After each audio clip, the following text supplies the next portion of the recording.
All right. Hello in Twitch land. It is Saturday. It's almost noon. Starting a few minutes early. That's all right. So much to do today. We've got a ton of stuff on the table, as you can see. Been working on the villagers. If you saw the stream last Tuesday, I believe. Maybe it was Monday. I don't know. I've lost track of days. I started working on some villagers. I initially was going to do like an army paint on them so that they would go really fast. I was planning on doing just a couple of base coats and then washes and then dry brushing. And when I was getting ready to do it, I thought, no, I can't do it. I got to do at least some regular painting on them. So taking a little bit longer than I initially anticipated, but that is okay. So today I'm going to be working on them a little bit, but I also want to work a little bit on this beautiful scenic diorama. And this is a great sculpt I've been working on a little bit, not as much as I hoped. Some of the black areas I brought into the gravestones, and then some of the darker browns from the sword handles into the soil and rocks. Starting to work on the skeletons, and that is where I have been kind of at for a bit.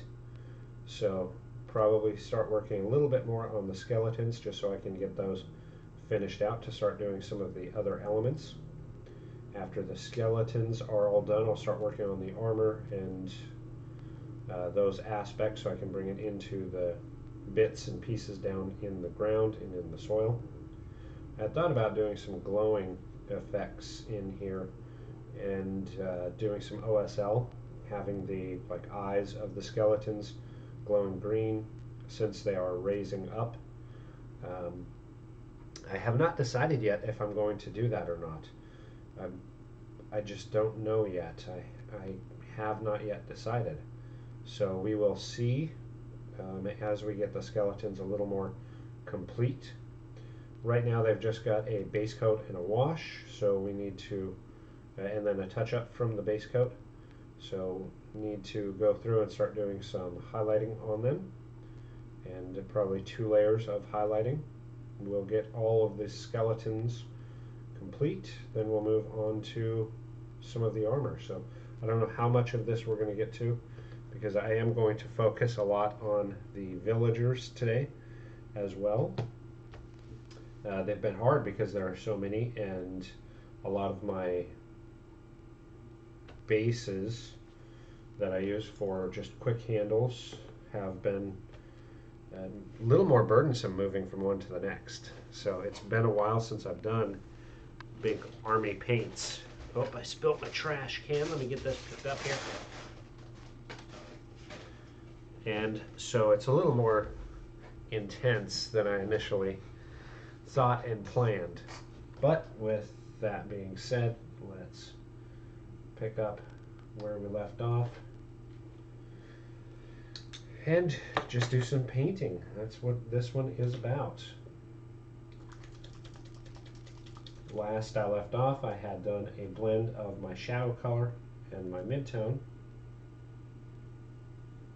So today I am just going to be applying my midtone, then a blend of my midtone and highlight. Now my midtone is also going to be used for some of the aspects where some of them have staves or canes. I use those same colors for those, putting on some wood texturing. And just seeing, one of the biggest aspects on these miniatures is I want them to be very much subdued, I would say is the best word, subdued in color. So with these little bits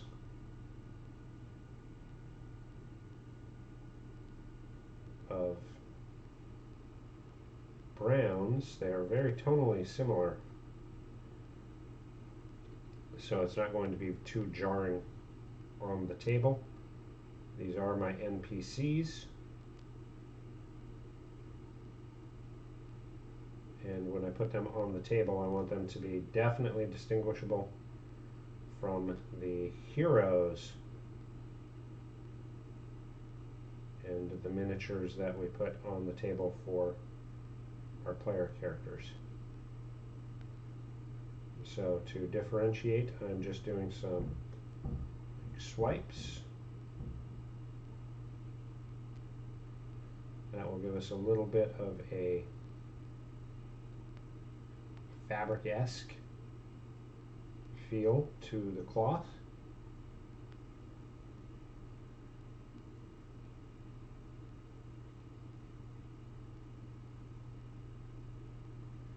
And this paint, when it first goes on, is going to be a little bit jarring compared to your previous blended layer, but as it dries, it will blend right in.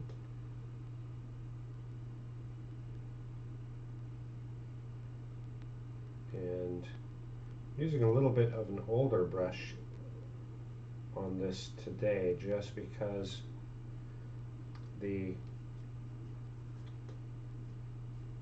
brush fibers on this are a little bit rougher. They've spread a little bit more, so it helps with that fabric texture. I want these to not be super smooth while they'll blend in really well, and your edging on the color will be really nice. I want there to be definite aspects of kind of worn fabric look. So a lot of this kind of, it's not quite stippling, but it's very similar.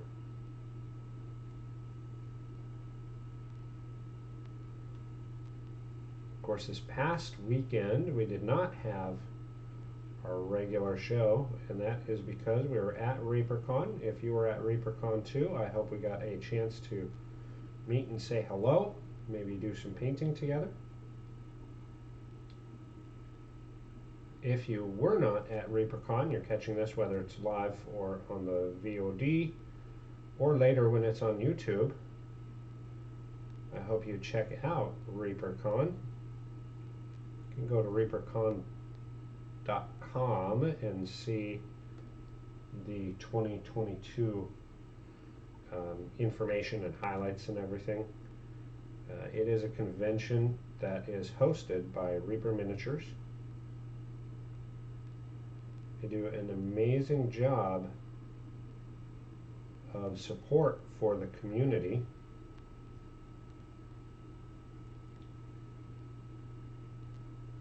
For miniature painting, gaming, just an absolute bang-up job. They are very, very, very community focused and customer focused, of course, but community focused in a big, big way. ReaperCon is really a convention they put on just for the community. It's in Denton, Texas. I would bet money that with all the work that they have to put into it, they are not making a profit on that. And for a business to do something like a convention regularly and not turn a profit, that tells you that it is more about community focus than business to them. So of course, ReaperCon, fantastic event. Reaper as a company, thank you for the continued support in the community. I always say they have got, bar none, the best customer service of anybody out there. So when I started with ReaperCon, or with Reaper, when I started using Reaper products, I don't work for Reaper, they're not a sponsor of mine, but I started utilizing Reaper, I believe in like 2002, maybe 2003. Anyhow, maybe 2000. It was around that time frame. And I was just buying some miniatures for my tabletop game. I was in a new area. I had moved for work and did not know where the local game shops were. So I just went online to see if I could find some miniatures to utilize for a tabletop campaign, and really kind of stumbled across Reaper miniatures. And they had a beautiful sculpt that I fell in love with, and I ordered, I think, 3 miniatures from them at the time, but did some screen captures on a whole lot more. And they shipped fast when I got them. I got a wonderful note from them thanking me for my purchase, and yeah, just really impressed with that initial order. And so I went back to them. The sculpt was, like I said, very beautiful, and the amount of sculpts that they had at the time I thought was really impressive. They've done nothing but grow their catalog of sculpts, and so I've just continued to shop with them, and the more and more time I spent on things like their forums. They had wonderful forums, a lot of participation from others. The more I just continue to see what a great company they were and what a great community they have built. So for me it was super easy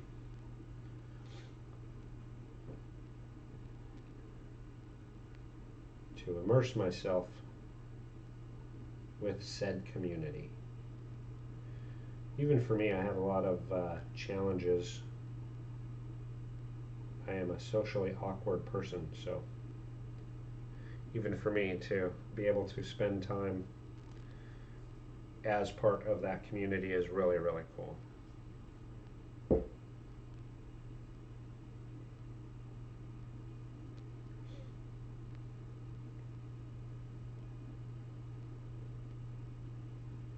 So for these NPC villagers that I am working on,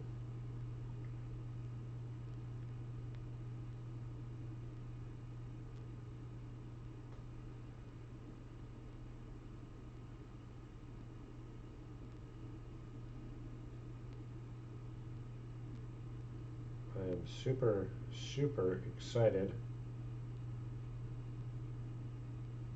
to get these bad boys done.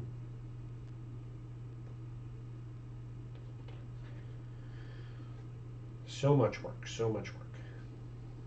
But again, it's really rewarding.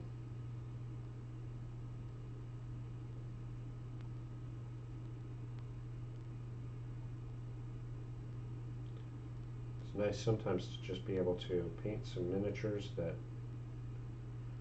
are going to get a little bit of table time, but not be the focus.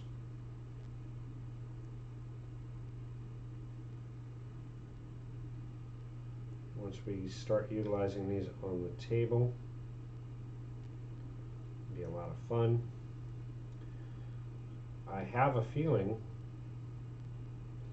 that over time, each of these NPCs is going to get a interesting personality. I found when I utilize miniatures repeatedly on the table, they begin to take on a life of their own, right? Just like a PC character, you start getting more and more familiar with them as an NPC. And while I want these to be very generic that I can lay in anywhere, their personalities will have variations from each other but will be consistent in how I portray them. I just have a feeling, because they're all, I mean, definitely beautiful sculpts for sure.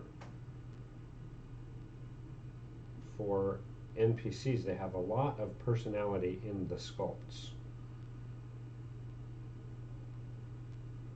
which is partly why I could not just do an army paint style where you just lay down your midtone, do a wash, do a dry brush. I just was not able to do that because as I was initially getting ready to do that first coat, just all the personalities of them came shining through, and I was like, nope, nope, nope, nope, nope. Got to spend a little more time. Little more time.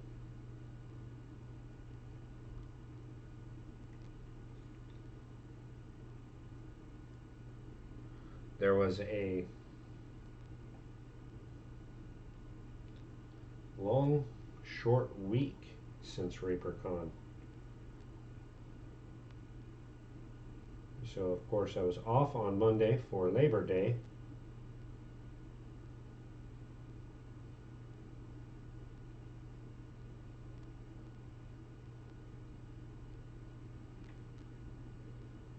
So I just had to work Tuesday, Wednesday, Thursday, and Friday. And alive, after the convention, it is actually a lot of catch-up work and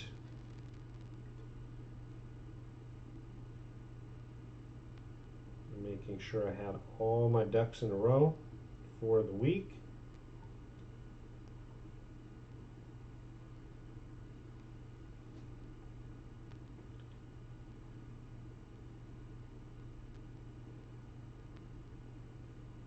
So a long, short week.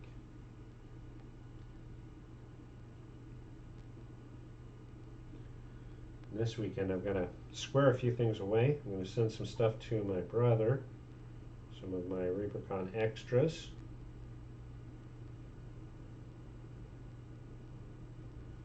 So get that box prepped out, and then probably Monday I'll ship that out.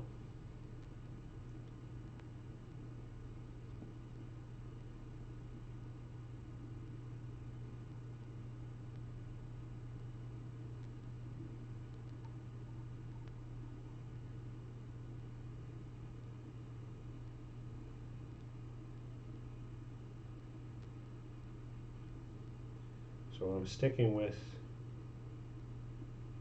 browns and off-white as my thoughts for this group of villagers. Keep them very earth tone, kind of muted.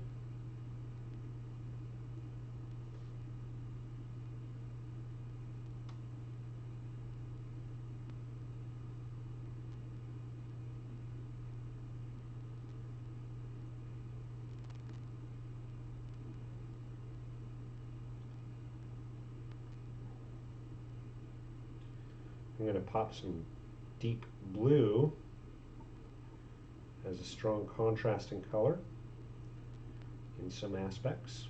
So some of them, so like this gal here, she will have her headpiece. It's almost like a scarf will be in that deep blue.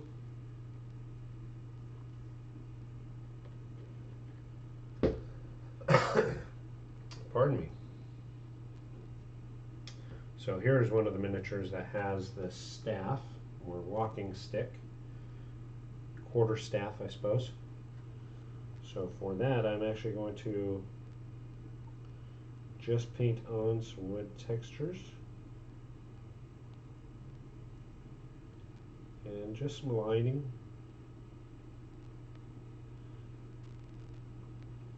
I want that dark color to show through pretty progressively.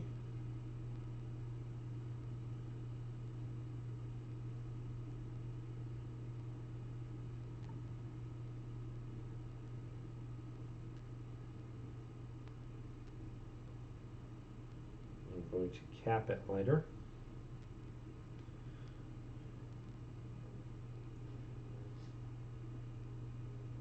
So even though the same colors are going to be used in the fellow's pants as the staff, because the staff is going to be having these lines, they will read differently from the pants themselves. So you'll still get good separation. They'll look like wool pants versus a quarter staff. So color-wise, even though it's going to be the same, it's going to be fine.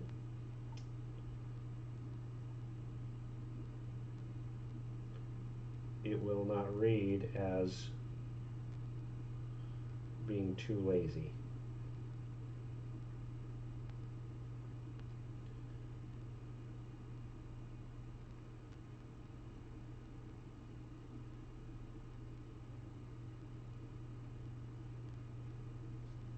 I hope, anyhow. And this guy has some gloves on, that's why he does not have his hands painted. But we've got a couple that have, again, some type of a wood item. This gal here also has a quarterstaff. So same exact thing. We will give some lines to the staff.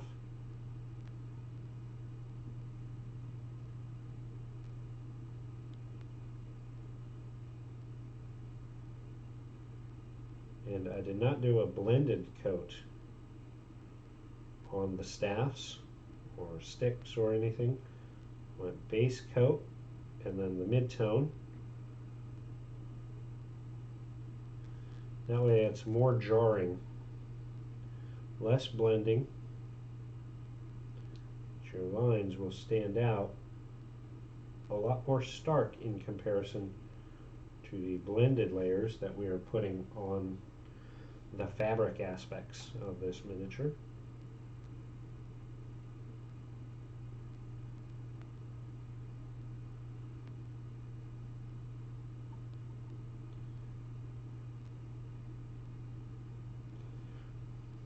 And that'll allow us to have, again, that kind of variation between materials.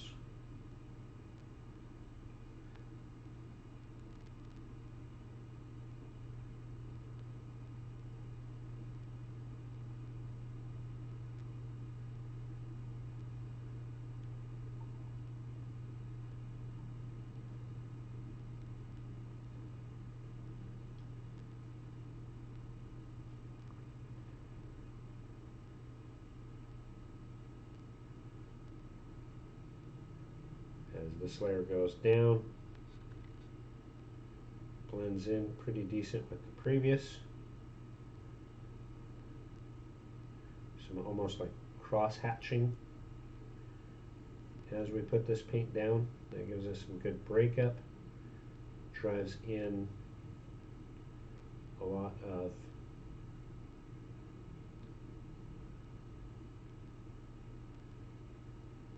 texture into the painting itself.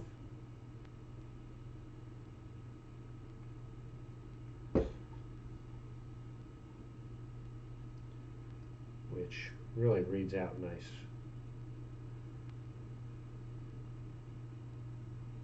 When it's on the table.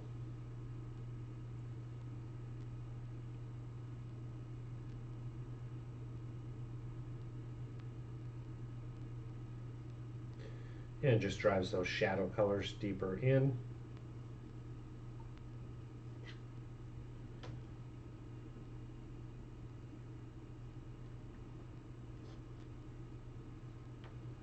And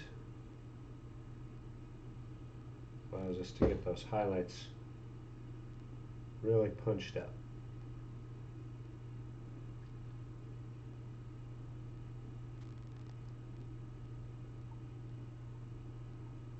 Did a little bit more on one of the dragons. So I was actually going to bring a dragon to ReaperCon and work on it at the table. But as I was packing, I just kept running out of space. Too tight, too tight, too tight. So I decided to leave one of the dragons, and I would just work on it at home rather than at ReaperCon. So did just a little bit on it, not very much last night. But the last two ReaperCons I have actually on my table had a couple of dragons there. And I like to bring the dragons just to show in the scaling on some of the miniatures. So there are a lot of people who struggle with the 28 mils but want to do painting. So something like a dragon is a great option for them to really be comfortable doing a lot of painting on, but it's not so small that they feel overwhelmed by challenges of the scale. So I always try to bring two dragons with me to ReaperCon to show on the table and inspire people, use for conversation starting pieces, and be able to talk about some of the techniques used, how they are similar, how they can vary and be different from the 28 mils. So I decided this next year I'm going to use the red dragon I am working on, as well as initially I was going to do out of the Bones 5 Diamo set. I was going to do that dragon as a gold dragon, paint it kind of classic gold dragon and coloring. But I decided I am going to use that dragon and do a very kind of traditional Japanese dragon coloring. Even though on the table you can still play it as a gold dragon, it's just a different take than your classic D&D gold dragon. So I decided I am going to bring those two dragons next year just to show how you can have a classic like a red dragon, as well as go out there and have something a lot more artistic that is still going to work in your games. So that's kind of my goal. Of course, I've got to get them done, being the biggest thing. That should be pretty good. So reinvigorated me on those two dragon pieces, which is always nice. Sometimes you have a lot of gusto right off the bat. You start working on it and you lose some of that gusto. That happens to me on occasion. I've got to switch, paint something different for a bit, and then all of a sudden something inspires you to pick it up and go right back after it. So that was the case with these dragons, with these two dragons specifically.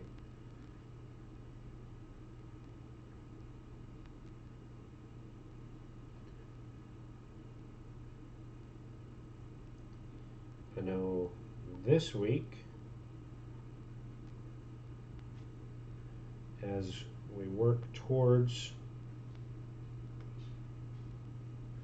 the fall season coming, thought about working on some like real fall basing, but I've got an idea for two bases in my mind, so I don't know if I'm going to get to them on screen or not here. I don't know. I have not yet decided, so we will see. A little bit of challenge with this bright sun. Normally we have a little bit more cloud coverage, so this bright sunlight is washing out my overheads a little bit. I know it's a little more challenging to see. I apologize for that. But this is just us painting in the studio, so I hope it's not too distracting. Hope it is not too jarring. Of course, these miniatures, once they are all done, you'll be able to see the finished product on our Instagram. Make sure you follow that. Here on Twitch, as we are working on painting, if you're able to give us a follow, we appreciate it. We're not looking for subscribers. We're not here for monetization or anything like that. But we are hoping to grow the community and reach new people, so don't hesitate, give us a follow. As we move into the fall season, we may have some more broadcasts that we'll do. In the past, we've done lots of different things, from map making, creating characters, all different kinds of stuff. Just narrowed it down to painting miniatures, because there are not enough hours in the week to stream and live all the time when it's not monetized. Here I've got Tammy joining me in the studio. She is going to be doing some studio work as well. I'll try not to be annoying. Oh, you're never annoying. Till I start singing with my headphones on. So on the screen I was talking about the challenges I have. Initially I was going to do these as army painting, where you just paint the base coat and then do a dark wash for shadows and then do a dry brush, and how as soon as I picked up the first one I was not able to do it. I had to actually paint them. You know what you should do? What's that? Try out the new Superwashes on one. That initially was my plan. I was going to use the Superwashes to do one, but I think you should try it on one of them. on one of them, huh? Yeah, just pick one and see what you Maybe this guy here. get. This guy here is a little bit different. He's got a funky hat. Maybe for his shirt. So all of them are going to be brown, tan, and then a splash of blue color. So maybe for this guy here, since he's like the odd man out, he's got a funky hat. A really funky hat. Maybe we'll make his tunic blue, and I'll use a superwash on him. Do you want to grab me a good blue superwash? I thought there was only one blue Superwash. Oh, maybe there is. Here, I'll get it. No, I say go with the dark blue. Oh, that's violet. No, I don't want violet. It's got to be blue. Why? Why do they all need to be the same? Because they're my NPCs, and I want them to read the same on the thing. All right, superwash. I have not done superwashes. I know Rhonda Bender did a superwash like piece. So I'm going to do a base coat of tropical blue and then superwash Tempest blue. That's a pretty good stark variance. That's what we'll try. Alright. I'm gonna leave you alone. And you're gonna let me paint. Okay, I'll let you paint. Let me touch up this fellow's pants first. We'll get his And I'll only sing every other song. mid-tune in. Do it to it. Maybe you'll raise my followers. Oh no, that's gonna chase them all away.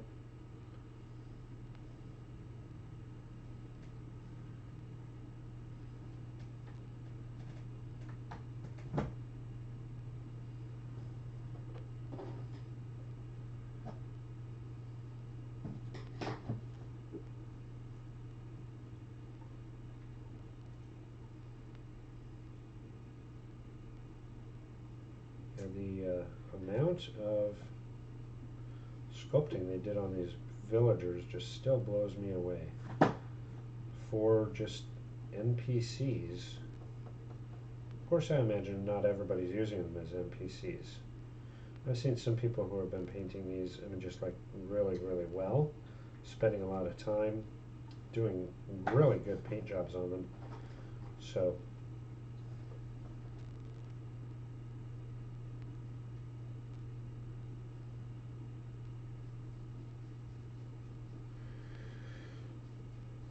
all right, let's do some Templar Blue on this fellow's tunic.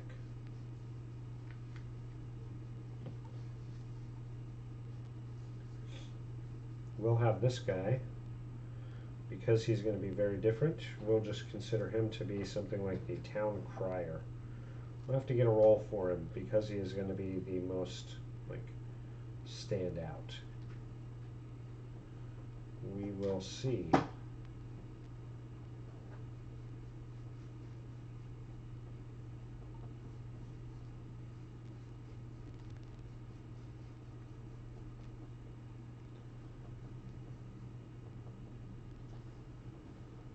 And try to be a little clean around that belt. Sometimes it's not as easy.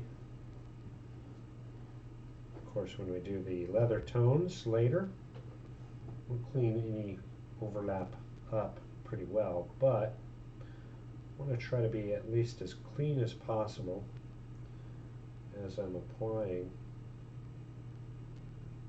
Get up around that hand.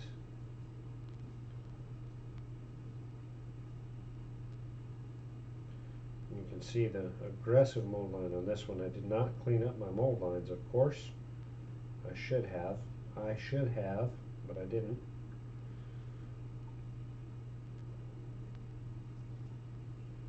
And that is because I'm going to use these specifically as NPCs on my tabletop.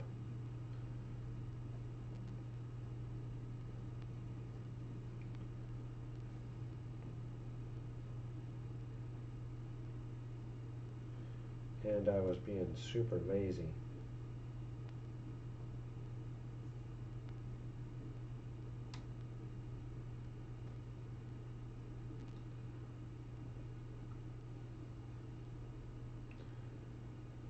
Get this blue light in here.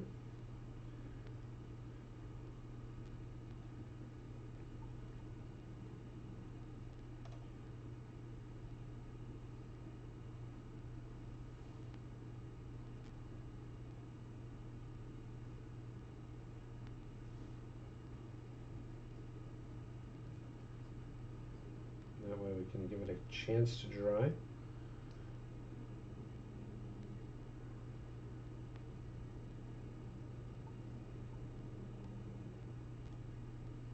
Before we pop on that superwash, make sure it's all nice and dried.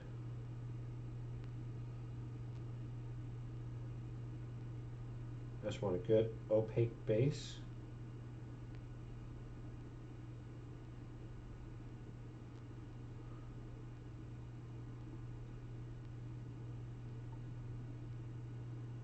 That we'll superwash on top of.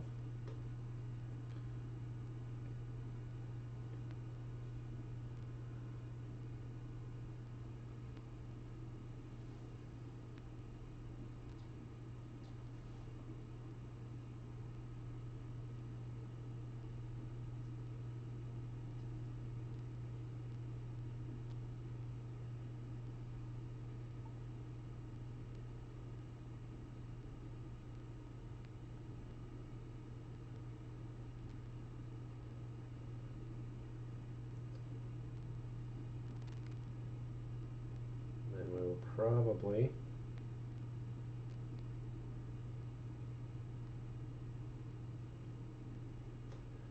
do this guy's hat like a metal helmet.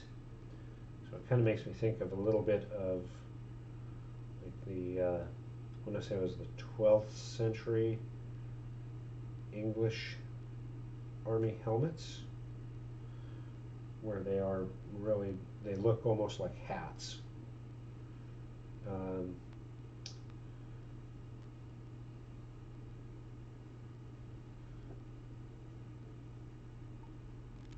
And because of his tunic, and that will, as we paint that hat as a helmet, it will be more like a herald or a town guard, but without an armor. So we'll have a lot of differentiation from him. And looks pretty opaque. Looks like just a couple of areas that I want to hit with some touch-up. Get the bottom of his tunic.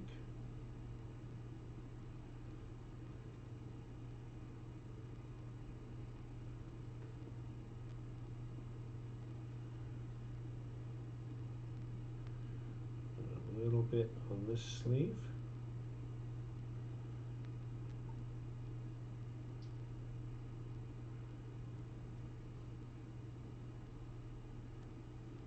Just a good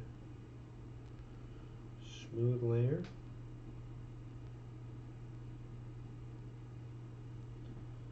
Frame out those fingers real good.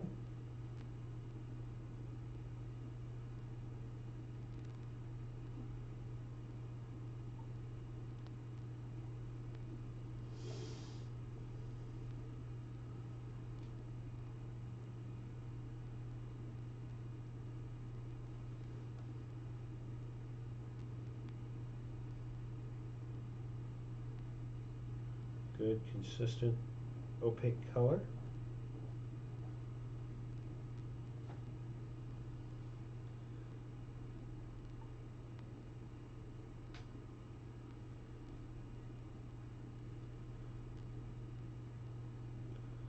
That initial coat that you put on there sets the stage for any layering, highlighting, and shading above and beyond that. So making sure you've got good consistency is key.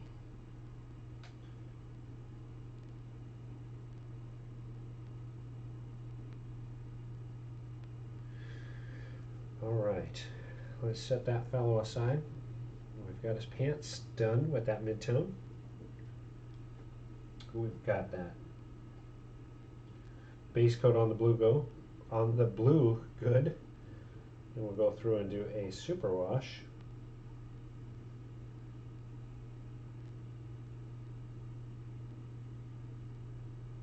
And lots of fun.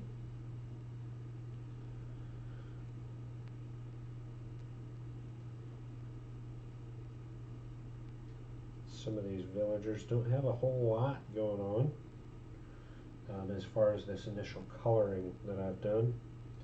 So we've got to go through and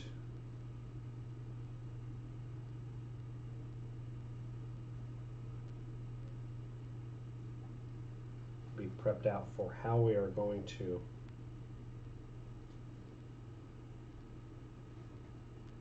utilize all the colors to really make them stand out nice. So some of them we've got more focus on like the full head of hair, doing them as brown or brunette.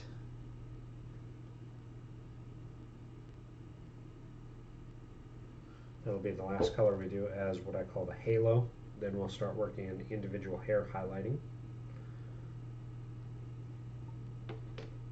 I just try to move my miniatures from one side to the next as I am working on them, working on their tones, so I know where I'm at. And how are we on time? Okay, doing okay.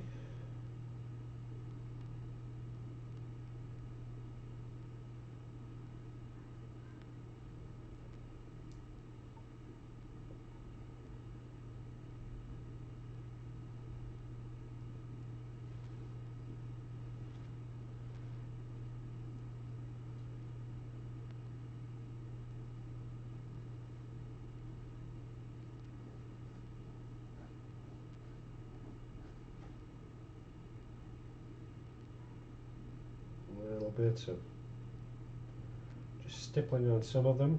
You just give them some good variation. Little bits of cross hatching, little bits of stippling here and there. Make them all a little bit different.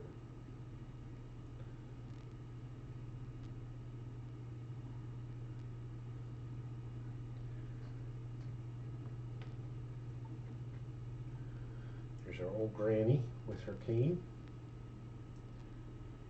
Of course, we're doing those canes very grain textured. This color will have a lot more stark contrast rather than the smooth blending.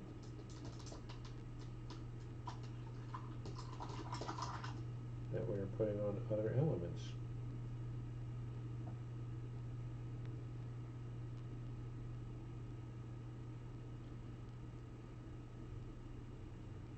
but it is the same coloring. So just kind of trying to maximize what we're doing with the paints. Have a good consistent palette.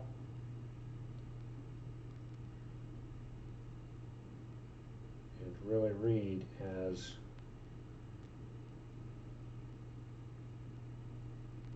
poor villagers for the most part. We've got a couple that I've separated out.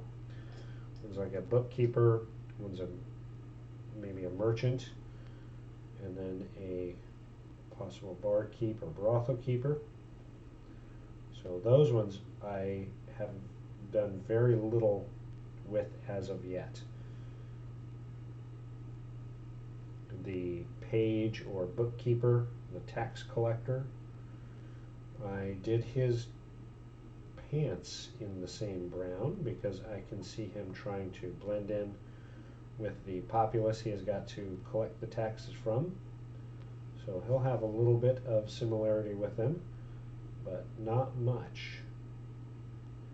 As we work on his waistcoat and such, we are going to go through and have a lot more going on with him.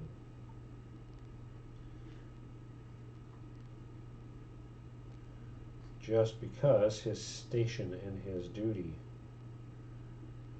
he will not be one of the people. So I want to really call that out via the colors we use, because it's already highlighted just in the sculpt alone.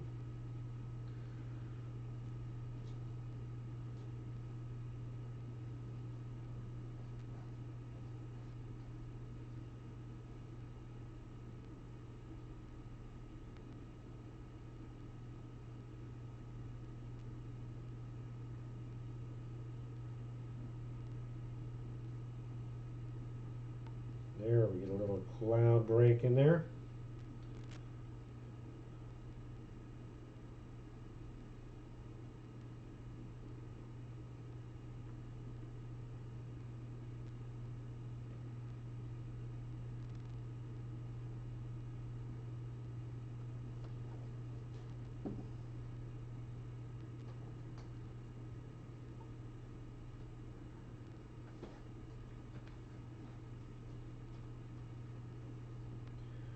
And get some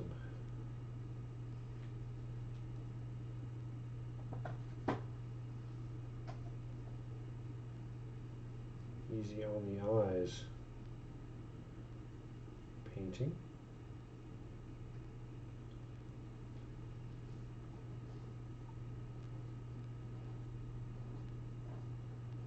And I'm just doing like lines, almost cross hatching here and there.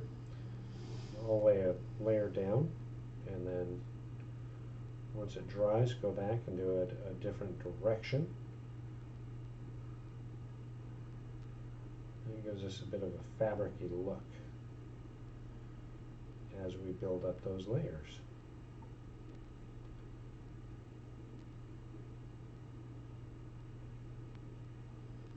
Also helps the blends.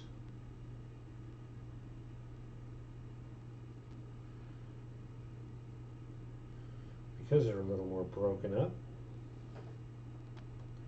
it's easier for the eyes to distinguish them.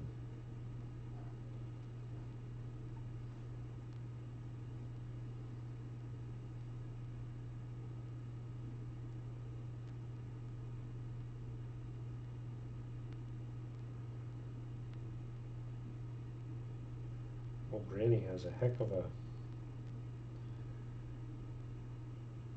gold pouch on her. Almost fear some murder hobos go after her for a coin pouch. So I would have it full of mints.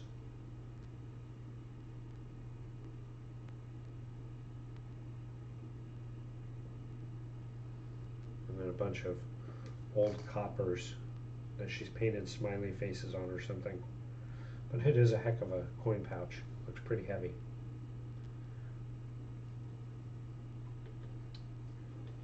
All right, real quick. I'm gonna try that Superwash.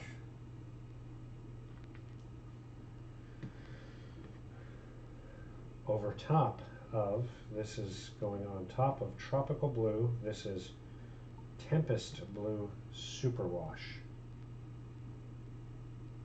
Consistency wise, it looks almost like an ink, kind of.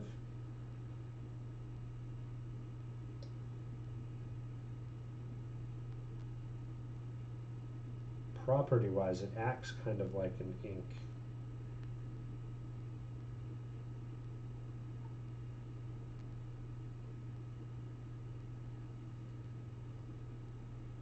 Unlike an ink though, it definitely, the entirety of what you're painting on top of is shifting in color, so it's not just running into the crevices. This is almost like a tint, a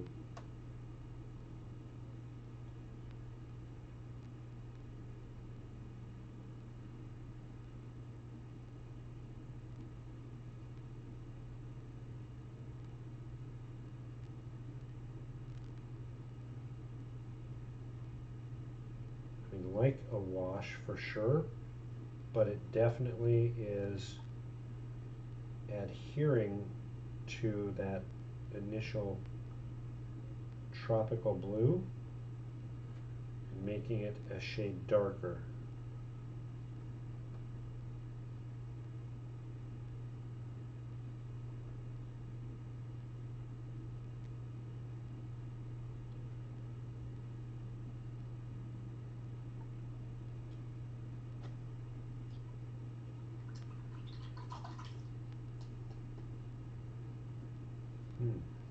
Interesting. And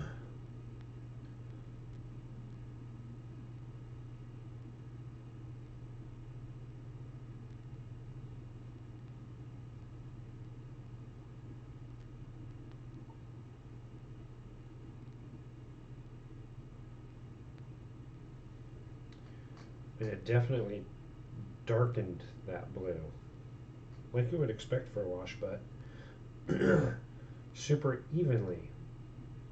Generally, when you're doing a wash, you may have it darken the blue a little bit, but it's going to be even darker in the crevices. This looks like it is consistently, tonally, the same throughout. Wherever this was applied, it is matching in tone.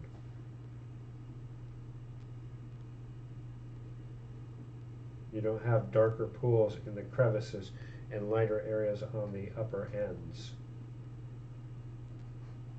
I'm going to give that a moment. I'm going to let that dry, and then I'm going to go back through with the tropical blue and do a little bit of highlighting on top of it, and then we'll see where it's at. Meantime, I'm going to keep working on these browns, and then after we do that Superwash variation, we'll check and see where we're at on time. We should be getting ready to wind down, pretty close for today. Go and do a little bit of my house choring. I've got to do some laundry for sure, and I want to get a snack, a little bite to eat. Make sure as you are doing this too, you're staying hydrated.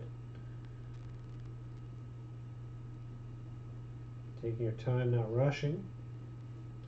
Unless you need to rush, if you've got to get a miniature down and on the table quickly, then by all means rush away. Just plan to come back and redo should you need.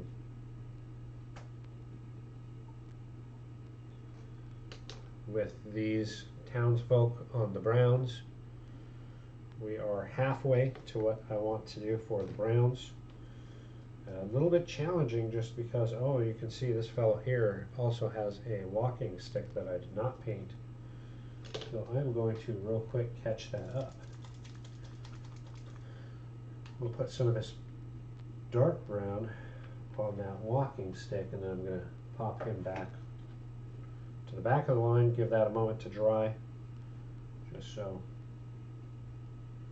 when we go to do a mid-tone, he's good to go. Because I did just off-white for the base coat, it's taking a little bit more to cover from this brown, so he may take 2 coats to get him up to scratch, but that's okay. Again, no big hurry here.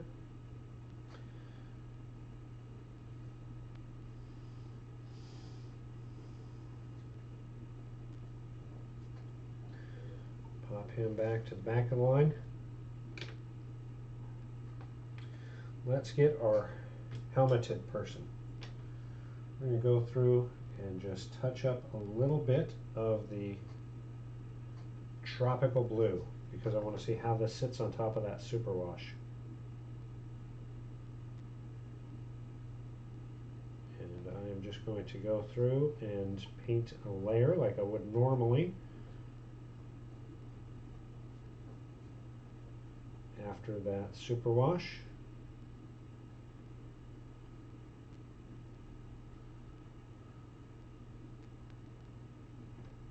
See how this lays down. I mean, it's going on the superwash just fine. It's no different than I would say any other layer of paint. So it's absorbing okay. Opacity on this tropical layer does not seem to be affected.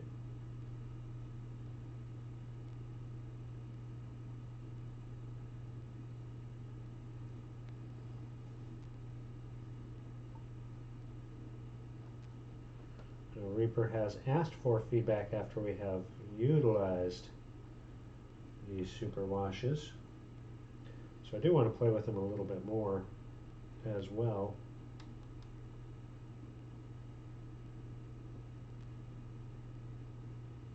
But for an initial go, definitely a little bit different than I thought because of that more even coverage for a wash. It's not like a contrast wash.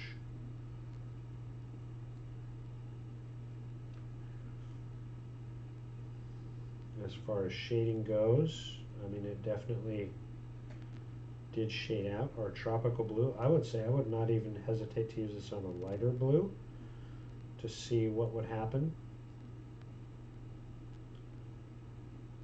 or whatever superwash you're using, if you're doing the red, greens, yellows, whatever you are doing. One of these times I should just play with it and try some of the others on top of. So do a red superwash on top of a blue.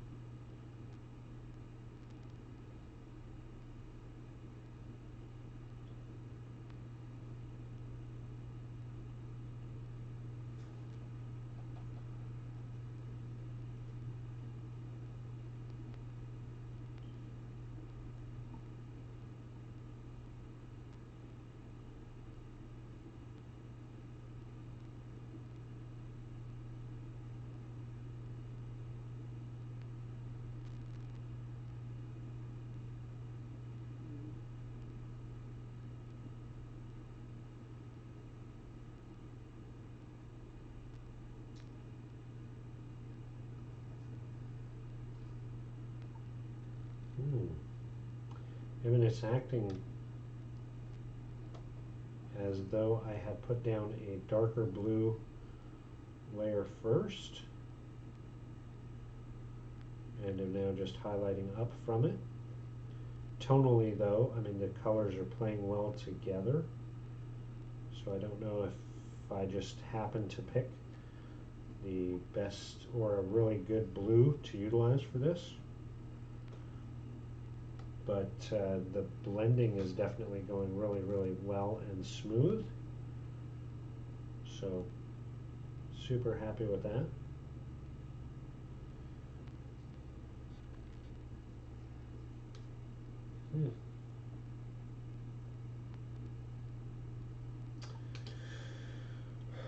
I don't know. I know it's not showing up super well on camera, but when it did a tonal shift, it definitely it worked very similar to a wash, just more evenly. So you didn't have as deep a shadows and as bright a highlights just off one like swoop. I would say I want to play with it some more for sure, but I would say right off the bat, it definitely something interesting to play with and continue to utilize and see how I can bring it in. Not having that big shift from shadow to light, because I'm not as good at like army painting styles, that may help out. But it's about 1 o'clock. I know we started a little earlier, so I'm going to shut the stream down now, go get a bite to eat. I hope you have a fantastic Saturday, and of course, keep those brushes moving, keep that paint flowing, and let us know where your adventures will take you. Bye-bye.